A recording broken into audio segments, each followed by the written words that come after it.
Okay, चलिए। आज हम लोगों का चैप्टर 10 शुरू हो गया।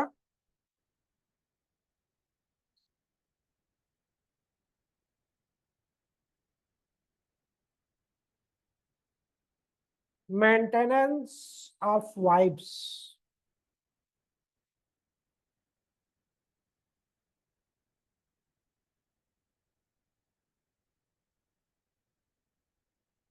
उसके बाद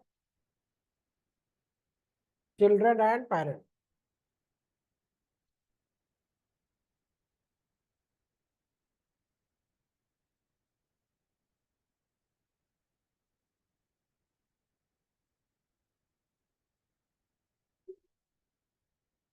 इसमें हम लोगों को ये देखना है कि चैप्टर 10 में जो पत्नी है, संतान है और माता पिता है,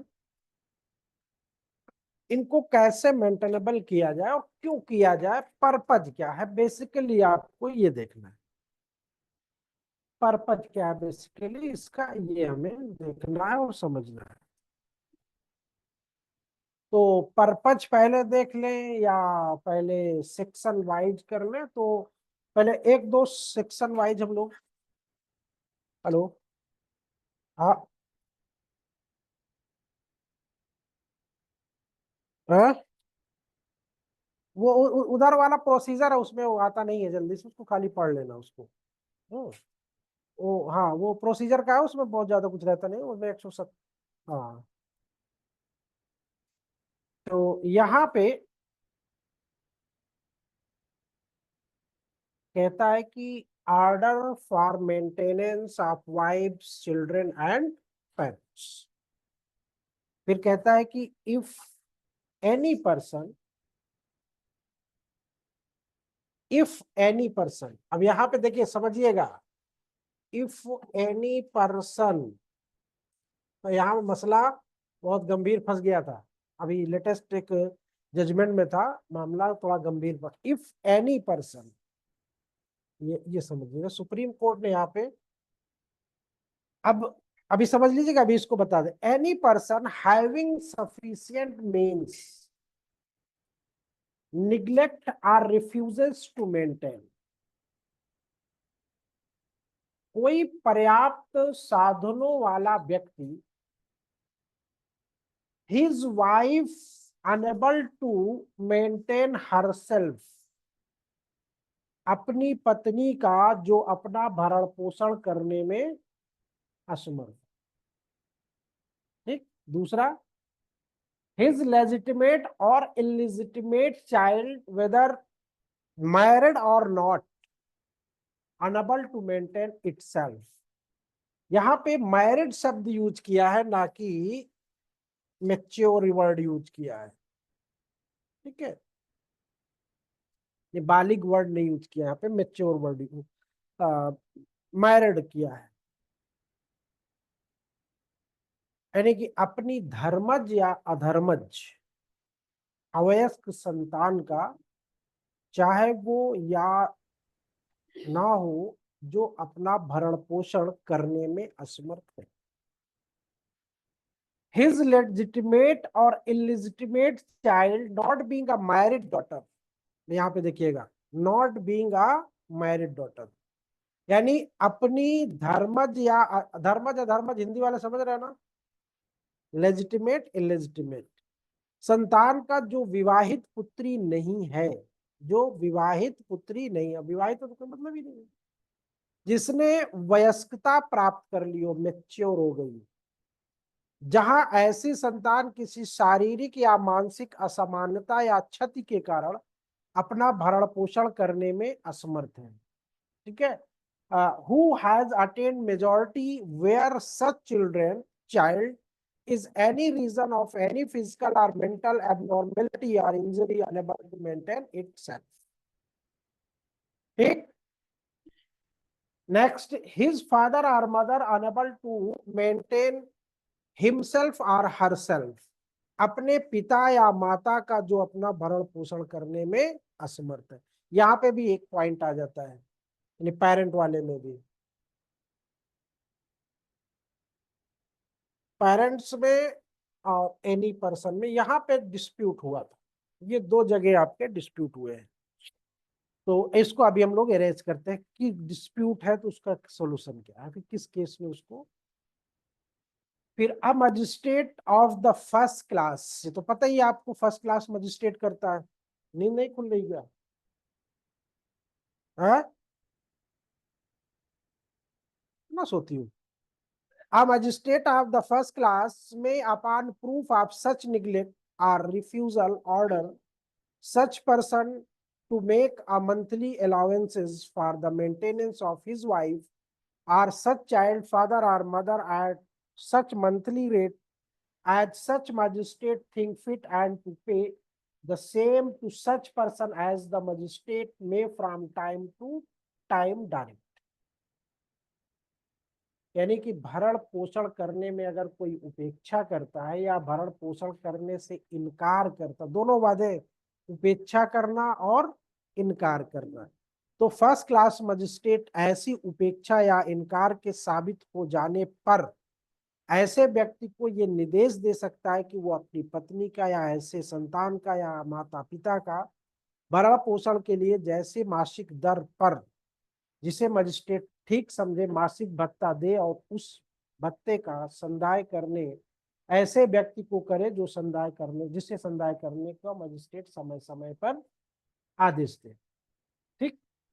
प्रोवाइडेड दैट क्या कहता है कि दैट द मजिस्ट्रेट में order the father of a female child refer to in class B to make such allowances until she attained her majority, if the judicial magistrate is satisfied that the husband of such female child of married is not possessed of sufficient means। अवयस्क पुत्री के पिता को भी निर्देश दिया जा सकता है कि वो उस समय तक ऐसे भत्ता दे जब तक वो वयस्क नहीं हो जाती है, यदि मजिस्ट्रेट का समाधान हो जाता है कि ऐसे अवयस्क पुत्री के, यदि वो विवाहित हो, पति के पास पर्याप्त साधन नहीं है। ठीक। फिर प्रोवाइडेड फर्दर कहता है कि मजिस्ट्रेट दैट द मजिस्ट्रेट में during the pendency of the proceeding regarding monthly allowances for the maintenance under this subsections order such person to make a monthly allowances for the interim maintenance of his wife or such child, father, mother, and the expenses of such proceedings uh, which the magistrate considered reasonable, and to pay the same of such person as time magistrate from time to time direct। ठीक। अब ये बातें आप लोगों ने इतनी पढ़ ली है, एक दो प्रोवाइडेड और हैं जो उसके बाद सब क्लास 2 हम लोग देखते, पहले यहीं पे हम लोग इसको क्लियर कर ले, नहीं तो रह जाएगा। यहाँ पे मसला इस बात का फंसा, वकील साहब लोग हो जाते हो बाल के खाल निकाल लेते, जब एक बंदा अपनी वाइफ को छोड़ दिया तो पत्नी गई मेंटेनेंस के लिए, पत्नी चूंकि यहाँ पे हिज वाइफ, अब वो व्यक्ति उस महिला से अपनी एक्स वाइफ से कहीं लोएस्ट पोजीशन में, मतलब हस्बैंड जो था वो कम आय वाला व्यक्ति था, वाइफ जो थी वो ज्यादा आय वाली थी। अब यहाँ पे मामला उल्टा पड़ गया, तो इसने जो सेपरेट रह रहा था अपने वाइफ से, इसने मेंटेनेंस का दावा कर दिया। अब मामला ये फंस गया कि नहीं नहीं, ये तो सिर्फ वाइफ के लिए है, बच्चों के लिए और हस्बैंड के लिए है। तो वकील साहब ने कहा कि आप एनी पर्सन शब्द को डिफाइन कर दीजिए। पर्सन में कौन आता है? पुरुष आता है कि दोनों आते हैं? पर्सन में क्या आता है? दोनों आते हैं। तो अब यहाँ पे पुरुष जो है वो अपर्याप्त साधनों वाला है, तो किसको देना चाहिए? महिला जो है वो पर्याप्त साधनों वाली है, तो यहाँ पे वाइफ को अपने हस्बैंड का भरण पोषण करना चाहिए।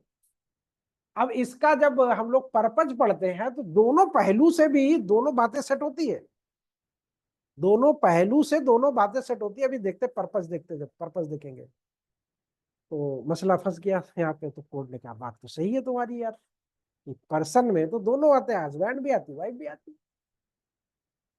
तो कोर्ट ने वहां पे महिला को मेंटेनेंस के लिए परमिट किया, सुप्रीम कोर्ट में। अब उसके बाद क्या हुआ वो पता नहीं है, स्टे हुआ कि नहीं हुआ, दी कि नहीं दी वो पता नहीं, लेकिन सुप्रीम कोर्ट ने ये बात पे सहमति अपनी जता दी कि एनी पर्सन में हस्बैंड और वाइफ दोनों आते हैं, और यहाँ पे वाइफ को भी अपने हस्बैंड का अगर वो पर्याप्त साधनों वाला नहीं है तो देना चाहिए। इसी तरह का एक मसला मनोहर सिंह अरवट वाला केस है। उसमें यह था कि अब यहाँ पे पेरेंट्स का मसला आ गया था, तो चूंकि वो मनोहर सिंह अरवट वाला वो पहले का केस है, तो उसमें क्या मसला आया था, उसमें ये आया था कि पेरेंट्स जब अपर्याप्त साधनों वाले हैं, अपना मेंटेनेंस नहीं कर सकते हैं, तो उनके बच्चों का राइट बनता है कि नहीं। पर्याप्त साधनों वाला, फिर यहाँ पे मसला आ गया, पर्याप्त साधनों वाला कोई व्यक्ति अपने माता पिता का, अपने बच्चों का भरण पोषण करेगा। तो यहाँ पे उनके बेटे नहीं थे, बेटियां थी, और बेटियां पर्याप्त साधनों वाली थी, डॉक्टर्स थी।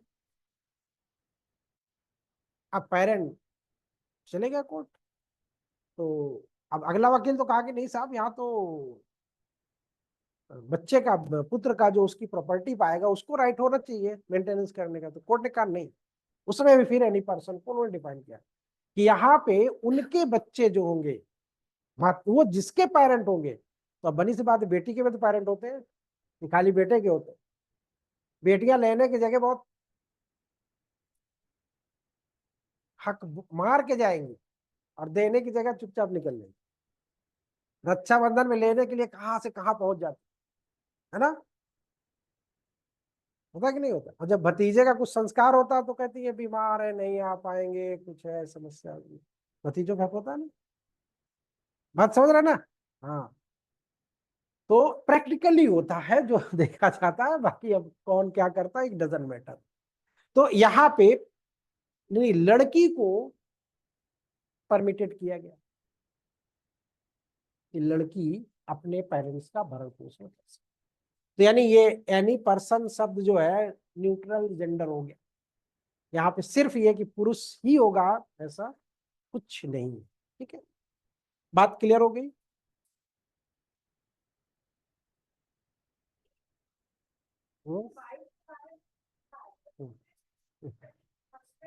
हस्बैंड का कहीं नहीं लिखा, कुछ नहीं, कुछ नहीं है, सीधे सीधे है। तो अपर्याप्त साधनों वाला और पर्याप्त साधनों वाला, एनी पर्सन, ये एनी पर्सन वर्ड से कंफ्यूजन क्रिएट हुआ।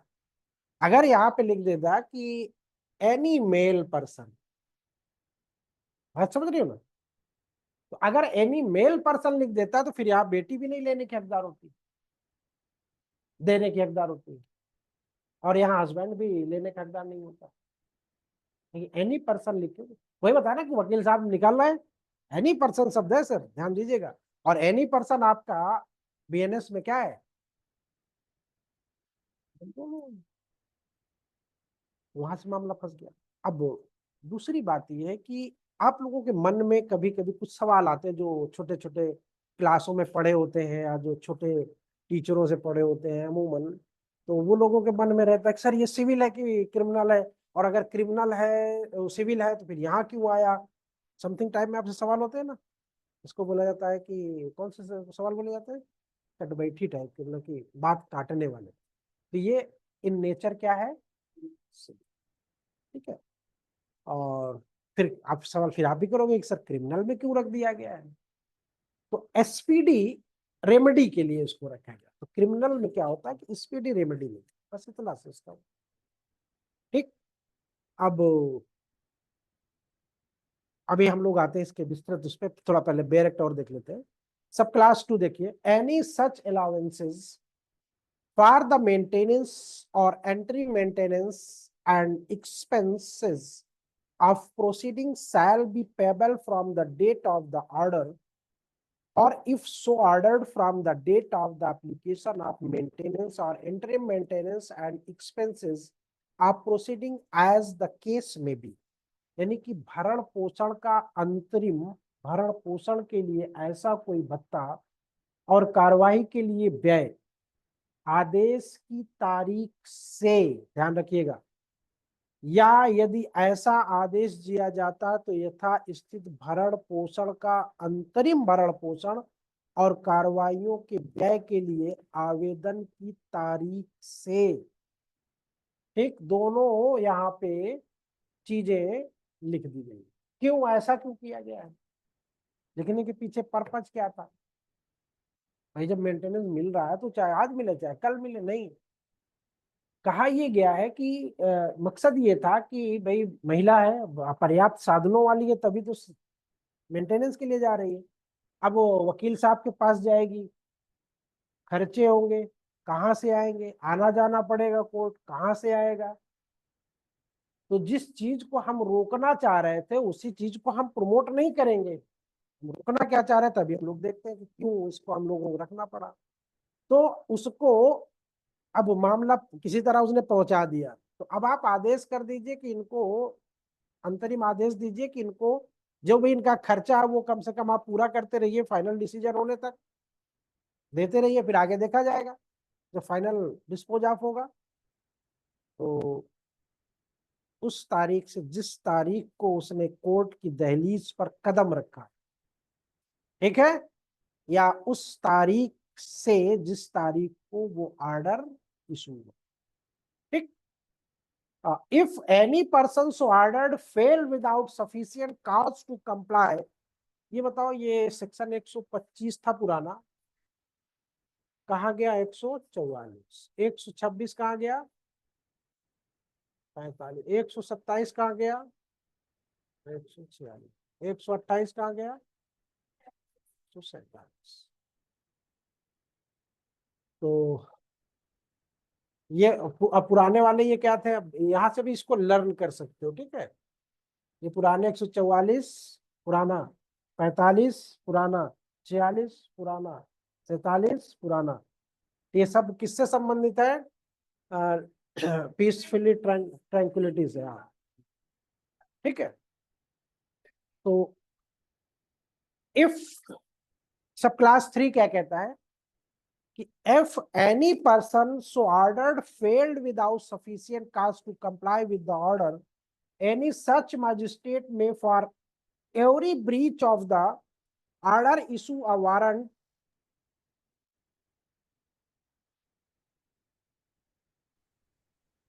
for levying the amount due in the manner provided for levying fines। Levy का मतलब समझ रहे हो आप लोग? हाँ, वसूल करना। Fines and may sentence such person for the whole or any part of each month, allowances for the maintenance for the of the or the interim maintenance and expenses of proceeding as the case may be, remaining unpaid after the execution of the warrant to imprisonment for a terms which not extend to 1 month or until payment for sooner made। 1 महीने का है। यदि कोई व्यक्ति जिसे आदेश दिया गया हो, ठीक, आज की तारीख कौन है? 21 अप्रैल। कौन सा दिवस है आज? 21 अप्रैल को। 21 अप्रैल को कोई दिवस है? पृथ्वी दिवस, जल दिवस, गर्मी दिवस, ठंडी दिवस है? कोई दिवस? हाँ?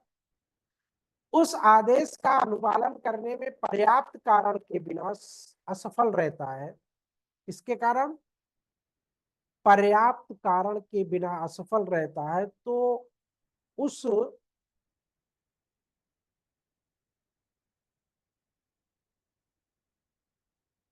के प्रत्येक अंग के लिए ऐसा कोई मजिस्ट्रेट दे रकम में के ऐसी रीति से उद्गृहित किए जाने के लिए वारंट जारी कर सकता जैसी रीति जुर्माने वसूल करने के लिए उपबंधित है। और उस वारंट के निष्पादन के पश्चात प्रत्येक मास के ना चुकाए गए यथास्थित भरण पोषण का अंतरिम भरण पोषण के लिए पूरे भत्ते और कार्रवाई के व्यय या उसके किसी भाग के लिए ऐसे व्यक्ति को 1 मास तक की अवधि के लिए अथवा यदि वो उससे पूर्व चुका दिया जाता है तो चुका देने के समय तक के लिए कारावास का दंडादेश दे सकता। एरियर हो गया है, नहीं दे रहे हो तो आपको पकड़ के अंदर, ठीक। फिर 15 दिन बाद आप जमा कर रहे हो तो छोड़ देगा, ठीक। That no warrant shall be issued for the recovery of any amount due under this section unless application to made to the court to levy such amount within a period of 1 year from the date on which is become due। उसका क्या मतलब हुआ? ये जो warrant कौन सा warrant के तहत आएगा? ये वारंट किस वारंट के अंतर्गत आएगा? मैंने 3 वारंट बताया था आपको, डिस्ट्रेस वारंट में आएगा। तो कहना क्या चाहता है ये कि इस धारा के अधीन दे किसी रकम की वसूली के लिए कोई वारंट तब तक जारी ना किया जाएगा जब तक उस रकम को उद्गृहित करने के लिए उस तारीख से जिसको वो दे हुई, यानी कि ऑर्डर की तारीख से 1 वर्ष की अवधि के अंदर न्यायालय से आवेदन नहीं किया गया है। बात समझ गया कि नहीं समझ गया? यानी 6 महीने का एरियर हो गया, 7 महीने का एरियर हो गया, आप इंतजार करते रहे, आप दे देंगे कल दे देंगे, आप दे देंगे कल दे देंगे, कर देंगे ना, आपने नहीं दिया तो आपको इन्फॉर्म कर देना चाहिए कोर्ट को, साहब वो नहीं दे रहा है, तब फिर वो वारंट इशू कर देनी। साल भर के अंदर आप इन्फॉर्म कर दीजिए उसको, तभी वो वारंट इशू करने के लिए। अगर बाद में करोगे तो नहीं इधर करेगा क्या? अगर 1 साल के बाद करोगे तो नहीं करेगा क्या? ठीक। फिर प्रोवाइडेड फर्दर क्या कहता है कि that if such person offers to maintain his wife on condition of her living with him and she refused to live with him, such magistrate may consider any ground of refusal is stated by her and may make an order under this section notwithstanding such offer if he is satisfied that here there in just ground for so doing।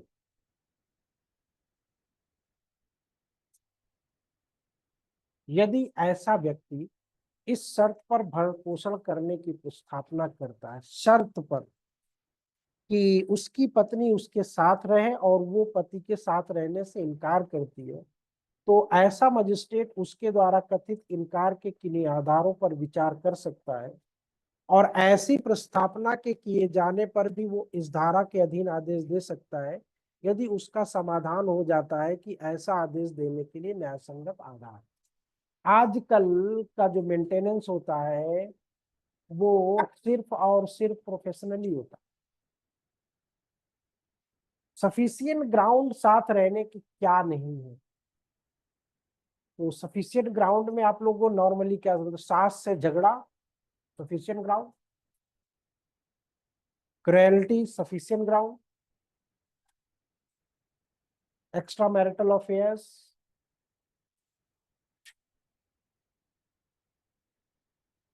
तो sufficient ground आपको show करने पड़ेंगे। आप ये ना कोई शर्म से काम बहुत करवाते हैं, झाड़ू पोछा करवाते हैं, कपड़े धुलवाते हैं, खाना बनवाते हैं, तो सफिशिएंट ग्राउंड आपको शो करना पड़ेगा तभी। मैं कहता अरे साहब इनके लिए पूरा एक सब सेटअप सिस्टम अलग है, सब क्यों नहीं रहती यहाँ के, क्यों मेंटेनेंस है? अगर उधर बाई को भी दे और इनको मेंटेनेंस भी दे तो ये डबल खर्चा हम नहीं उठा सकते? इधर आके रहिए, अपना देखिए, है ना। तो आजकल की लड़कियां जो है वो ज्यादातर मेंटेनेंस ऐसा उनको मीन्स मिल गया है कि शादी तो कर लेती है किसी तरह से, बाद में फिर उसको बैंक की तरह समझ के मेंटेनेंस वसूलना शुरू कर देती है। तो इसके भी कुछ दुष्परिणाम आए हैं। इसके दुष्परिणाम कई आए हुए हैं और इसमें कई लोग बड़े पीड़ित भी हैं। तो वो सब सोसाइटी के हिसाब से अभी उसको हम लोग देखते हैं कैसे कैसे होता है। हम्म। होगा, क्यों नहीं होगा? अगर मान लो 1 साल की बात करते हो तो उस पर रहता है। साहब हमें लगा, हमको आश्वासन दिए थे कि हम 12 दिसंबर 31 दिसंबर को दे देंगे। अब 31 दिसंबर पता लगा लास्ट थी, तो उसको किसी वकील ने बताया था कि 1 साल निकट जाएगा तो फिर वारंटी नहीं होगा। ये नहीं जान रहा कि और बड़ा वारंट हो जाएगा उसको, हाँ एनबीडब्ल्यू हो जाएगा। तो ये कहने का मतलब होशियार होते हैं ना। सब क्लास 4 देखिए, no wife shall be entitled to receive an allowances for the maintenance or the interim maintenance and expenses of proceedings from her husband under this section if she is living in adultery, पहला point, or if without any sufficient reason she refused to live, अभी जो मैंने बताया, with her husband, or if they are living separately by mutual consent। ये 3 बातें आप इसको rise करके कहीं प्री के पॉइंट ऑफ व्यू से लिख लीजिए, क्योंकि तीनों पॉइंट देता है, बाकी है तो और पॉइंट भी, लेकिन ये 3 पॉइंट दे के फिर बोलेगा इसमें से उपरोक्त सभी, उपरोक्त कोई नहीं, उपरोक्त ए और बी। तो ये तीनों शब्द आपको लिखना है। कैसे लिखना है? जारता की दशा में रह रही है, ठीक है। दूसरा, वो पर्याप्त कारण के बिना अपने पति के साथ रहने से इनकार करती है। दूसरा, तीसरा, यदि वे पारस्परिक सहमति से पृथक रह रहे हैं।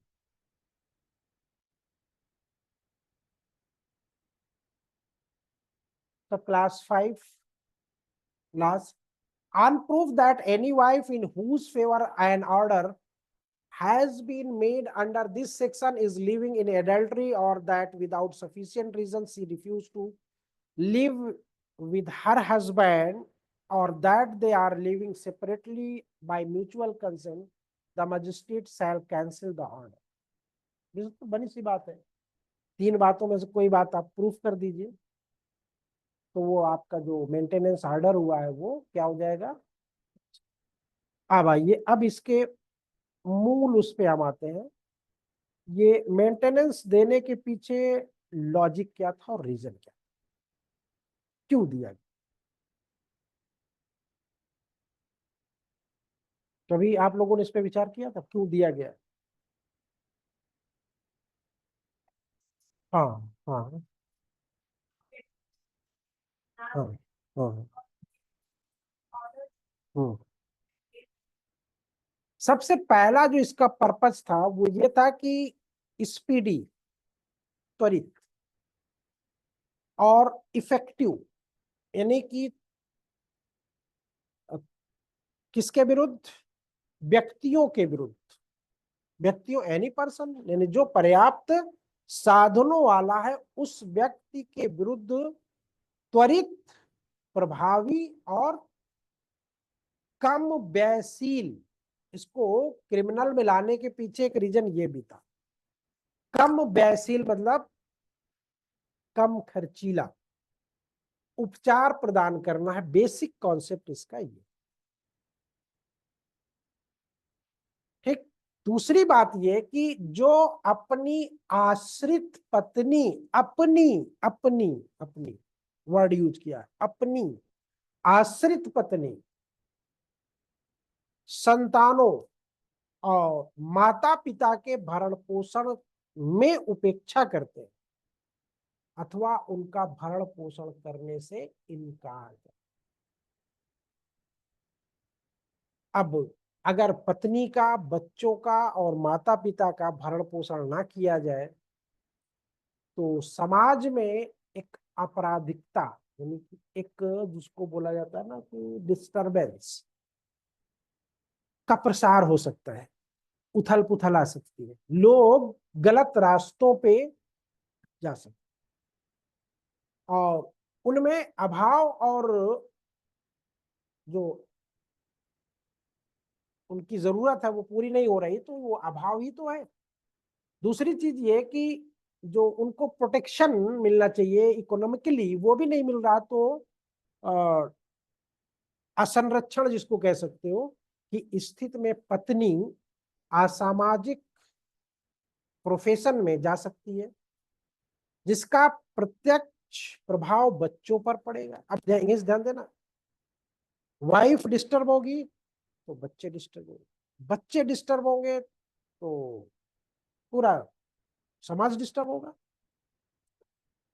इससे समाज में एक विकृति जिसको बोलते हो, विकृति को इंग्लिश में क्या बोलेंगे? विकृति, डिस्टॉर्टेड, विकृति और अपचार का प्रसार होता है, यानी कि न्यूसेंस का प्रचार। संरक्षण और भरण पोषण ना होने से बच्चे गलत रास्तों पे चल देते और एक दिन समाज में सक्षम घोर अपराधी के रूप में खड़े होते हैं। माता और पिता वृद्धावस्था में भरण पोषण विहीन रहने पर कष्ट की स्थिति में वो भी कुछ ना कुछ अपराध कर सकते हैं। तो भरण पोषण न होने से पत्नी, संतान, माता पिता और में भूखमरी, आवारागर्दी का प्रवेश हो सकता है। मनु ने एक बात कही थी कि पत्नी, कौन सी पत्नी? साध्वी पत्नी। साध्वी मतलब समझ रहे हो? साध्वी है?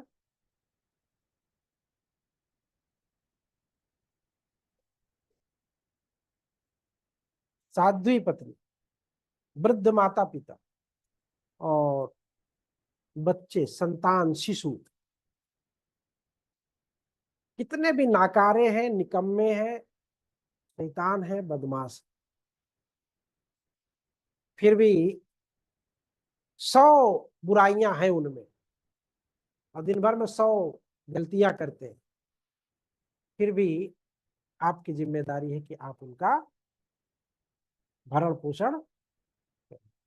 अब यहाँ पे साध्वी पत्नी लगा दिया है, तो साध्वी पत्नी के ऐसे करने पे अगर साध्वी शब्द नहीं लगाता तो सारी पत्नियां फिर यही कहती कि मनु को कोड करती कि साहब, मनु साहब ने कहा है कि हम कैसे भी हैं, नकारे हैं, बेकार हैं, बदमाश है, सब कुछ, लेकिन करना ही नहीं को। उन्होंने कहता नहीं, साध्वी। तो वही जो 3 बातें पुरानी है ना पीछे वाली, तो वही शब्द अगर जुड़ जाएगा तो वो साध्वी नहीं बचेगी फिर।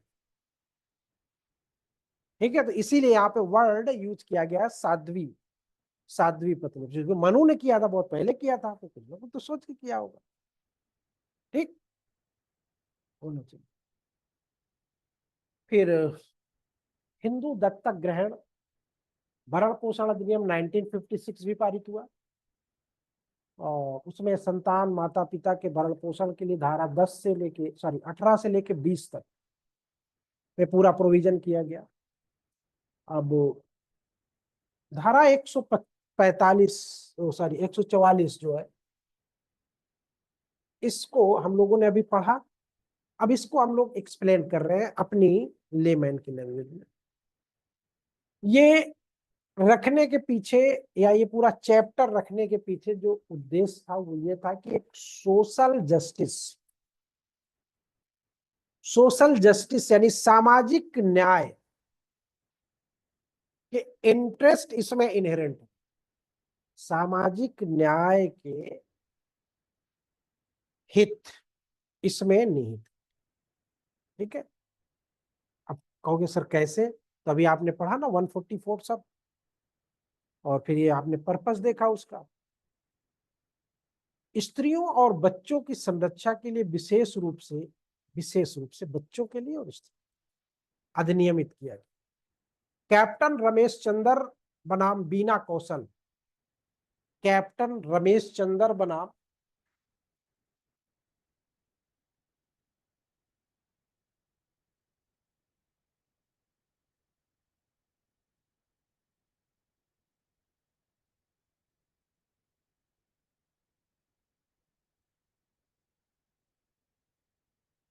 वीना कौशल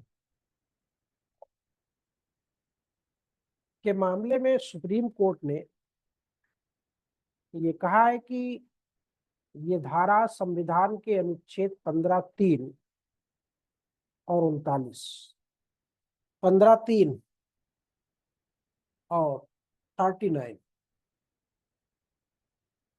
इसमें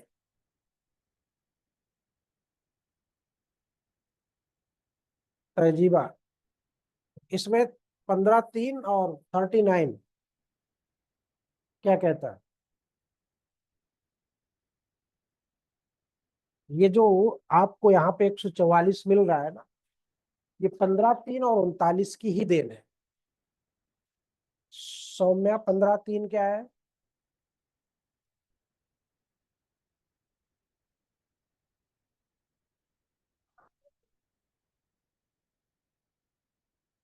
पारा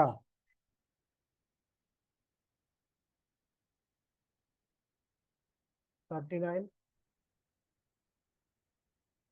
आर्टिकल 39। अभी कल परसों पढ़ाई हो ना उस बच्ची को, क्या कह रहा है 39?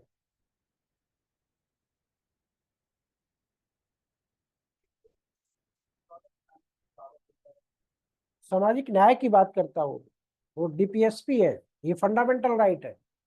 ठीक है, और डीपीएसपी क्या होता है, फंडामेंटल राइट क्या होता है, दोनों में डिफरेंस पता होगा आप लोगों को, है ना? एक मना करता है, कहता करो, दोनों ने, एक कहता करिए, कहता मना करता है नहीं ये नहीं करना, आपको ये करना है। तो यहाँ पे इन्हीं दोनों आर्टिकल के माध्यम से आपको ये सोशल जस्टिस की जो बात की गई है महिलाओं के और बच्चों के और माता पिता पेरेंट्स के लिए, तो अब इसमें मैंने बता ही दिया था कि इसका नेचर कैसा है, सिविल प्रकृति का है। उद्देश्य इसका इसमें शामिल क्यों किया गया है, इसमें इसको शामिल क्यों है, तो सिविल प्रकृति का तो सीपीसी में जाना चाहिए, लेकिन नहीं कहा कि यहाँ रहेगा ये, तो यहाँ क्यों रहेगा? वही बताया कि स्पीडी, कम खर्चीला, यानी जल्दी न्याय, कम खर्च में जल्दी न्याय मिल सके, इसके लिए इसका प्रोविजन किया गया। अब कोई अगर पूछे कि ये जो मेंटेनेंस का चैप्टर है, क्या ये दांडिक है, पनिशबल है तो सिविल का, तो पनिशबल क्यों हो गया फिर? पनिशबल है, अभी तो पढ़ी हो, पनिशबल है, दांडिक है। और जिस तरह से सिविल मैटर, सिविल मामलों का जो प्लीडिंग होता है, अभिवचन जो होता है, सिविल मामलों के जो प्लीडिंग्स होते हैं, वो अपेक्षा यहाँ पे नहीं की जाएगी, ध्यान रखिएगा। सिविल मैटर में जो प्लीडिंग होती है वो बड़ी क्लिष्ट होती है और बड़ी सदी हुई होती है। तो वो चूंकि अब सिविल है तो कहोगे सर वही वाले चीजें आप अडॉप्ट करिएगा ना, यहाँ पे एक सिंपल लेमैन की लैंग्वेज में एप्लीकेशन, प्रार्थना पत्र, पिटीशन, जो भी है, आप अपनी समस्या को लिख के फॉलो करना जरूरी नहीं है कि आप सिविल के जो प्लीडिंग्स हैं उनकी तरह इसको आप फॉलो करिए, तो वो क्लिष्टता से यहाँ पे आपको बचा के रखा गया है। ठीक है, यानी कहने का मतलब सीधी भाषा में है कि 125 के अंतर, सॉरी 144 के अंतर्गत जो पिटीशंस होंगी उनमें सिविल प्लीडिंग्स के रूल लागू नहीं होंगे, बस सीधी सी बात ये है। ठीक है। दूसरी बात ये है कि ये सेकुलर नेचर का है। सेकुलर समझ रहे हो?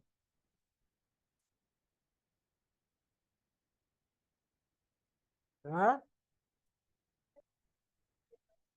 यानी कि यहाँ पे किसी भी महिला के लिए है, यानी कि एनी वीमेन, एनी पर्सन, यहाँ पे आपका पर्सनल लॉ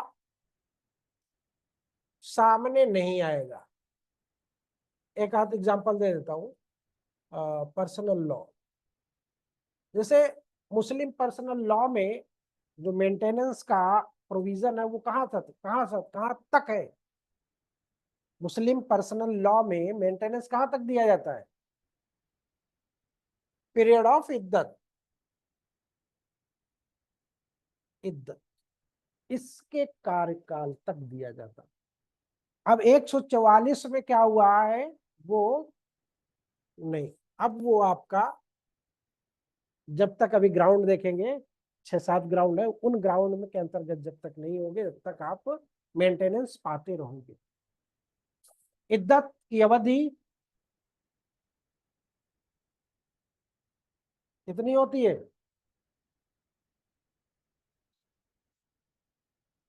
4 महीना 10 दिन,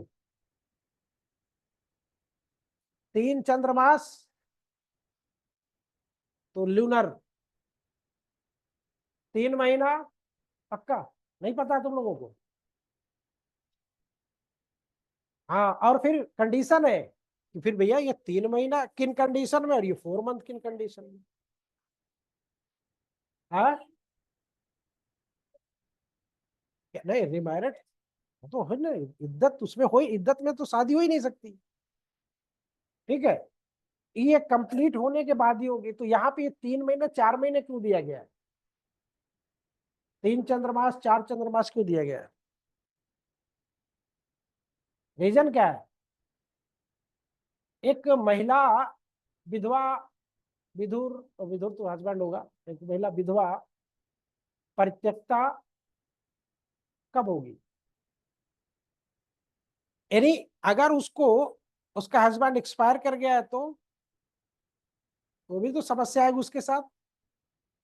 और उसका हस्बैंड अगर तलाक दे दिया तो, डिजर्ट कर दिया, छोड़ दिया, परित्यक्त कर दिया तो ये इसको पढ़ लेना, मुस्लिम लॉ में भी आएगा, पढ़ाएंगे, लेकिन अभी पहले फिलहाल तो ये दो होते हैं और इसका रीजन क्या होता है इद्दत का। ठीक है, अब देखिए, अब यहाँ पे इद्दत की अवधि तक नहीं देना, नहीं अगर मर गया हस्बैंड तो 4 महीने तक नहीं, और अगर त्याग दिया तो 3 महीने तक नहीं। आपको जब तक देना जब तक कि वो रिमैरी नहीं हो जाती या वो गलत उसमें इन्वॉल्व नहीं हो जाती तब तक आपको। तो यानी पर्सनल लॉ यहाँ पे रिप्लेस कर। ठीक है, ये मेंटेनेंस का जो पावर है कोर्ट को, ये कॉसी जुडिशियल है या एडमिनिस्ट्रेटिव है, कैसा है? मेंटेनेंस का जो पावर है कोर्ट को, वो कासी जुडिशियल है या एडमिनिस्ट्रेटिव? जुडिशियल है ये, ठीक है, जुडिशियल न्यायिक प्रकृति का होता है। याद रखना, कभी कभी सवाल आया करता है ना जुडिशियल।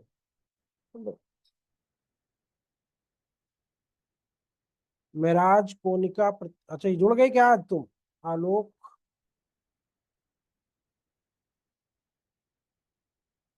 इसमें देखो जरा, वो आकांक्षाएं की चली गई, फरमान, सब लोग आए सर। आकांक्षाएं की नहीं? बात समझ में आ गई? फिर फर्स्ट क्लास मजिस्ट्रेट को क्यों दिया जाता है, सेकंड क्लास को क्यों नहीं दिया? तो बहुत ज्यादा पूछा ही नहीं।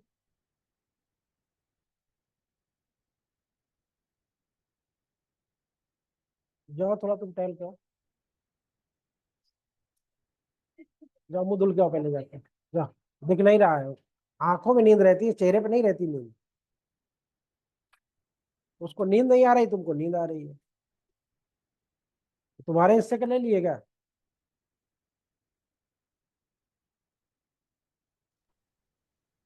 तो चलिए, एक्टिव रहा करो थोड़ा से, इससे बेहतर तो वो जो प्रौढ़ शिक्षा वाला एक चला था ना बीच में, आप लोगों से ज्यादा अच्छे तो बुढ़े लोग पढ़ते थे, बढ़िया लगे उनको रहता सीखना है हमको। उनको ये नहीं सिखा रहे सर अब अरे तो तो हमारी जिंदगी कम बची है, सीख के क्या करेंगे, ये नहीं सोचते थे। वो भी प्रौढ़ बुढ़ों के शिक्षा में पास पढ़ते थे। काम ही क्या रहता है। तो अभी तो आप लोगों को पूरी कायनात देखनी है, पूरी दुनिया देखनी है, नहीं देखना? क्यों?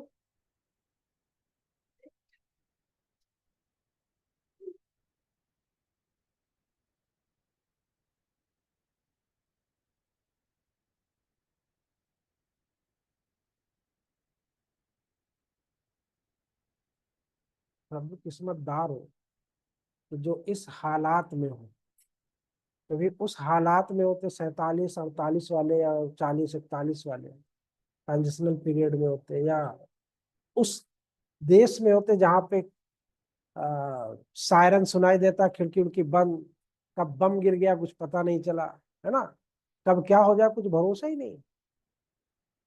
तो शुक्र मनाओ कि बहुत अच्छे देश में हो, पीसफुली रह रहे हो। लेकिन अभी है थोड़ा सा इंटरनल डिस्टरबेंस है, वो भी कुछ दिन में शांत हो जाएगा। कब तक लोग, हर एक चीज की परम सीमा होती है, कुछ दिन में सब शांत हो जाएगा। वो सिर्फ सत्ता प्राप्त करने का एक माध्यम होता है, बाकी और कुछ नहीं, तो शांत हो जाएगा। तो उसमें आप लोगों को अपनी, देखो आप लोग अब ये नहीं कह सकते हो, जैसे एक किसी थिंकर ने ये कहा था कि आप अगर गरीब पैदा होते हो तो ये आपकी किस्मत है, लेकिन आप गरीब मरते हो तो ये आपकी बदकिस्मती है। हाँ नहीं ना, जुगरबाग में, और जुगरबाग तो अभी का है ये कहा जाने लिखना पढ़ना, वो कहता है, वो तो खाली उधर किसी दूसरे का है, स्टेटमेंट किसी थिंकर का है। पुराने थिंकर बहुत बड़े बड़े अच्छे अच्छे पढ़े हैं। तो अब ये कहो कि सर अब क्या करें, हमारे पास तो, अरे आपके पास तो ऐसी ऐसी चीजें हैं कि आप चाहो तो धरती से पानी निकाल दो बिना ड्रिल किए, है ना। जब एक माजा की बाटल से बिना कुछ किए आप पूरा पी जाती हो, उसका पूरा अंदर का बाटल में हाथ डालती हो क्या, बटल मुंह डालती हो क्या, नहीं डालती हो ना बटल में, फिर भी उसका पूरा जूस पी जाती है। कैसे पी जाती है, सिप से लगा के ना उसमें डाल के खत्म। तो बहुत, बहुत सब कुछ आपके हाथ में, लेकिन बस है नहीं तो इच्छा शक्ति नहीं, इच्छा शक्ति नहीं। इच्छा शक्ति का मतलब ये होता है ना कि अभी जैसे मैं देख रहा हूँ, मैं बीच बीच में हर चीज में चेक करता हूँ। आप लोगों को लगता होगा अरे सर ऐसे ही करते हैं, होगा जो होगा। सब चीज में चेक करता हूँ, सबका परिणाम बाद में बनता है, आपका रिजल्ट बनता है आपका, कि कौन बंदा परफेक्शन में जा रहा है, कौन इम्परफेक्शन में जा रहा है। अब कोशिश, अब उस वक्त तो हम नहीं बताते कि बेटा तुम ये कर रहे हो, तुम तो हो सकता है उसको बुरा लग जाए, छोड़ के भाग जाए, ये भी होता है, हो जाता है कभी कभी, किसी को सच्चाई बता दो भाग जाता है। तो वो सबको दिखता है, हमको भी लगता है, आपको भी लगता है, सबको लगता है कि हम अभी कहाँ पे हैं। जब हमें पता है कि अभी हमको 4 किलोमीटर और चलना है, तो भैया स्पीड तेज करो ना, इतने टाइम जब हमको पहुंचना है तो कहो नहीं नहीं पहुंच जाएंगे यार, अभी बहुत टाइम अपने पास। पहुंचते रहिए फिर आराम से धीरे धीरे। ये तो करते हो ना, जब टाइम कम बचता है, पेस ज्यादा बचता है जगह, तो क्या करते हो, स्पीड बढ़ाते हो नहीं बढ़ाते हो। तो वही चीज यहाँ पे भी आपको करना है ना, आप नहीं करते हो। इतना मैंने जीएस के टॉपिक लिखा दिया, अभी लिखवा दी, पूरा बोर्ड भर जाएगा जीएस के टॉपिक से, जहां तक मुझे याद है ना। लेकिन किसी के कॉपी पे कितना हुआ है ये मुझे नहीं पता, किसी ने आज तक मुझे अपडेट नहीं किया। हमको क्या, हम आगे बढ़ते चले जाएंगे, बाद में कहेंगे तो सिद्धम समाप्त हो चुका सर। अरे सर ऐसे कैसे, अब ऐसे कैसे लिखा दिया टॉपिक। अब आइए, अब पढ़ाते हैं पढ़ते हैं टॉपिक से। अरे सर हमारा भी रह गया, रुक जाइए 2 दिन 4 दिन और रुक जाइए, हम कर लेते हैं पूरा। किस किस ने किया, ईमानदारी से बताना। अभी आपसे पूछ दिया जाए, देखो है सब कुछ इसी संसार में, अभी आपसे पूछ दिया जाए या सवाल में प्री में दे दे कि निम्नलिखित कारणों में से कौन सा कारण सत्य है। गर्मियों में कूलर की हवा एसी की हवा की तुलना में काफी आरामदेह होती, पहला स्टेप। दूसरा स्टेटमेंट देता है कि गर्मियों में एसी की हवा कूलर की तुलना में काफी आरामदेह होती। फिर सवाल बदलता है, तीसरा ऑप्शन देता है कि बारिश के मौसम में कूलर की अपेक्षा एसी की हवा काफी आरामदायक। फिर सवाल बदलता है कि बारिश में कूलर की हवा एसी की अपेक्षा नुकसानदेह हो। अब 4 ऑप्शन हो गया ना, कथन कारण में भी आ सकता है। बताओ कैसे हो? अब आप सोचिए सर, ये तो कहीं हमने पढ़ा ही नहीं सर। हाँ, कहीं पढ़े ही आप? कैसा सवाल पढ़ा कहीं पे? नहीं पढ़ा आपने। तो अब यहाँ पे ये देखना है, दो चीज, दो कॉन्सेप्ट पे है। ह्यूमिडिटी पढ़ा है ना आपने? ह्यूमिडिटी का हिंदी क्या होता है? आर्द्रता। आर्द्रता, आर्द्रता, आर्द्रता है ना, आर्द्रता। तो आजकल ह्यूमिडिटी है नहीं है, तो आजकल कूलर चलेगा तो ठीक रहेगा। तो एसी तो उससे बेस्ट है ही है ना, उसमें आर्द्रता का कोई इंपैक्ट नहीं होता। ठीक है।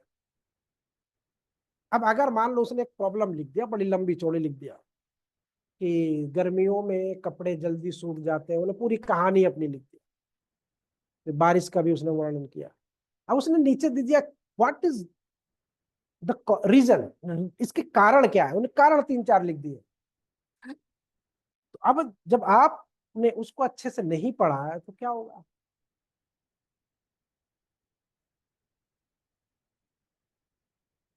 क्या आपके बालों में कैपिलरी होती है? कैपिलरी समझ रहे हो ना? बाल कैपिलरी का काम करते हैं कि नहीं करते? कैपिलरी समझ रहे? केशिकत्व का नियम लागू होता है कि नहीं बालों पे? हम्म, होता है? पक्का? 100%?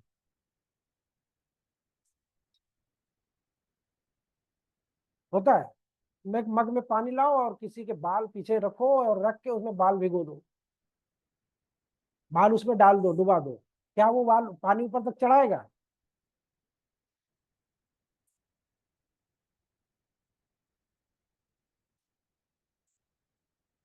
हाँ। तो जलता है तो तेल किसके माध्यम से? कैपिलरी के माध्यम से जाता है। आजकल गर्मियों में जो पानी ठंडा सुराहियों में होता है, किसके कारण होता है? गर्मी ठंडी के मिट्टी के उसमें भरने से नहीं होता है, वो कैपिलरी सिस्टम से होता है। वह, हाँ।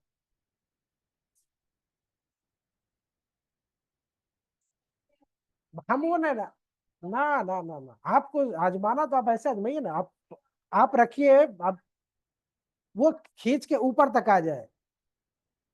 ठीक है, पानी नहीं, अब मिट्टी का तेल चिराग में या लैंप में क्या नीचे रहता है ना, वो जलता ऊपर है, किसके माध्यम से? उस बत्ती के माध्यम से, उस दिए के माध्यम से जलता है ना, रुई के या उसके। तो रुई में भी देखिएगा, अब अगर उसमें आप रेशमी कपड़ा लगा दीजिए या कोई चिकनी वस्तु लगा दीजिए, कभी नहीं चलेगा। तो आप बालों में भिगो के अभी देख लीजिएगा थोड़ी देर में, अभी क्लास खत्म होते होते पता चल जाएगा कि आपके बाल में केशिकत तो है कि नहीं है, कैपिलरी रूल लागू होता है कि नहीं लागू होता है। अगर पानी ऊपर चढ़ के आ जाए नीचे से खींच के, समझो कि है, और अगर नहीं है तो नहीं है। जैसे मिट्टी में ये वाला पार्ट जब गीला हो जाता है, ये इतना पानी इसमें भर जाता है, तो क्या होता है? धीरे धीरे धीरे धीरे बिस्तर पे कभी पानी गिर गया तो क्या होता है? वो फैल जाता है ना पूरा। तो वो कैपिलरी जहां पे भी फैला होगा वो कैपिलरी सिस्टम होगा, कैसे करते के नियम से। ठीक है ब्रदर, ये करके देख सकते हो। ये कहने का मतलब मेरे यही है कि आप अपने थॉट को अच्छा करिए ना, रटने से कितना रटोगे भाई?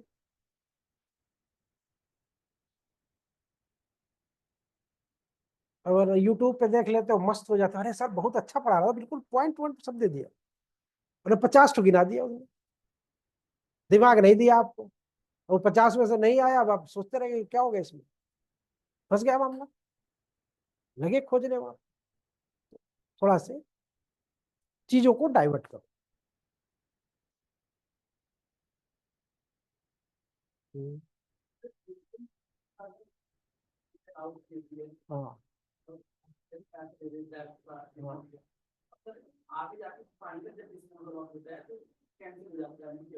हम्म, वापस नहीं होगा। वो उसे नहीं, घाटा नहीं है वो, एंट्री मेंटेनेंस इसीलिए दिया गया कि जो उस महिला का खर्च हो रहा है, ठीक है, वो उसकी भरपाई के लिए। उस वक्त तो ना उनको पता था ना उसको पता, ठीक है। इसमें एक चीज और है कि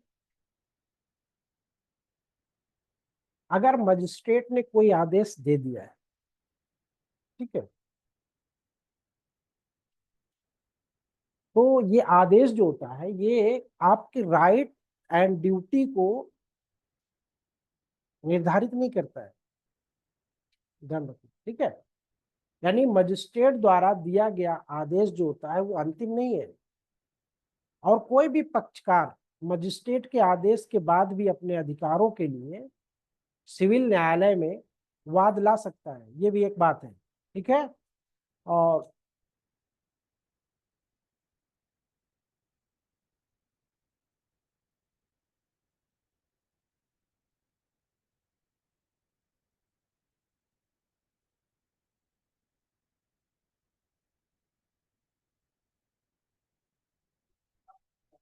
हम्म, देखो, हाँ, एक्सपीरियंस के आधार पर कि देने लायक है कि नहीं।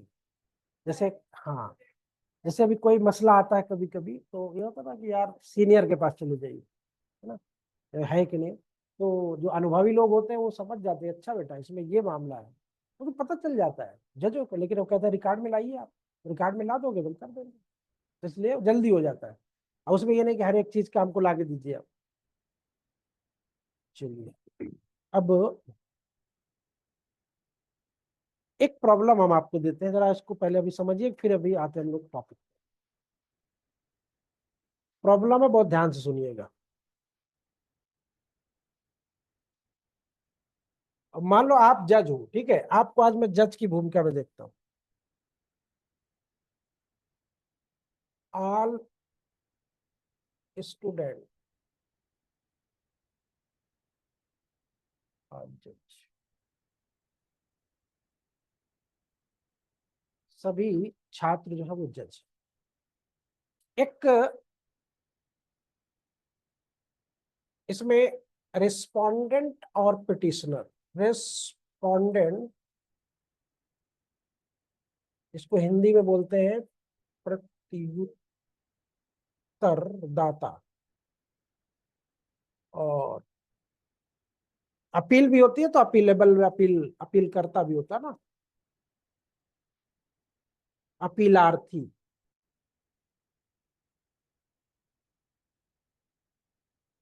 या अपीलांड भी होता है, अपीलार्थी भी होता है।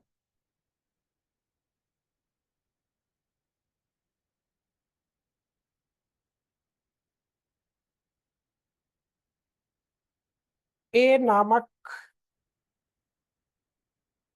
महिला है,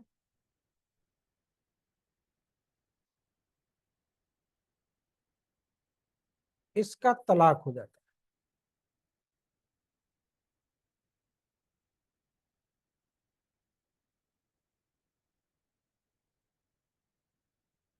इसका तलाक हो जाता है बी से। रीजन, तलाक का रीजन क्या था?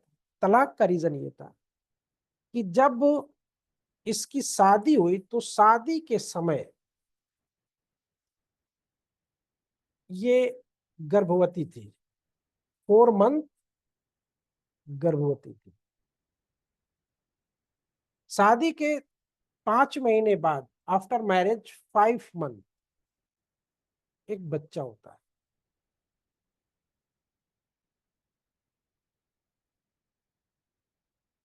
हस्बैंड तलाक दे देते, बनी सी बात, तलाक दे देंगे, मामला कोर्ट में जाता। कोर्ट में यह निर्णय दिया गया कि आपकी जो मैरिज है वो वैध है।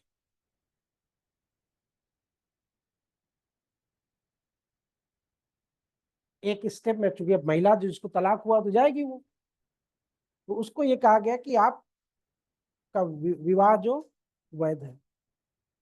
अब हस्बैंड रिस्पोंडेंट होगा, वो कहेगा नहीं मेरा बच्चा है ही नहीं तो मैं मेंटेनेंस क्यों दूं? वो मेरा बच्चा है ही नहीं तो मेंटेनेंस मैं क्यों दूं? अब ये समस्या चल रही, ये केस आपके सामने आ गया, अब आपको क्या करना हो? बस तथ्य समझ गए ना? अब आपको यहाँ पे एक कोर्ट ने कह दिया विवाह वैध है, मामला अपील में गया, अपील में क्या उसके बच्चे को उसका बच्चा मान लिया जाएगा बी का? जो विवाह तो वैध हो गया, क्योंकि कानून की दृष्टि से। लेकिन अपील न्यायालय ने फिर क्या किया? नहीं, फर्स्ट क्लास मजिस्ट्रेट ने सब कुछ ओके कर दिया, मेंटेनेंस भी बांध दिया, वैलिड भी मैरिज भी वैलिड कर दिया उसने। भाई मैरिज, जब मैरिज आपने वैलिड किया है तो बनी सी बात है कि आपको मेंटेनेंस भी देना पड़ेगा, है ना? अब वो अपील में जब गया मामला, ये स्टे लाए, स्टे लाने के बाद वो मामला ये अपील में चले गए महिला। फिर अपील में रिस्पोंडेंट फिर बोल रहा है, तो आपको निर्णय देना है, इसमें आप निर्णय कैसे दें?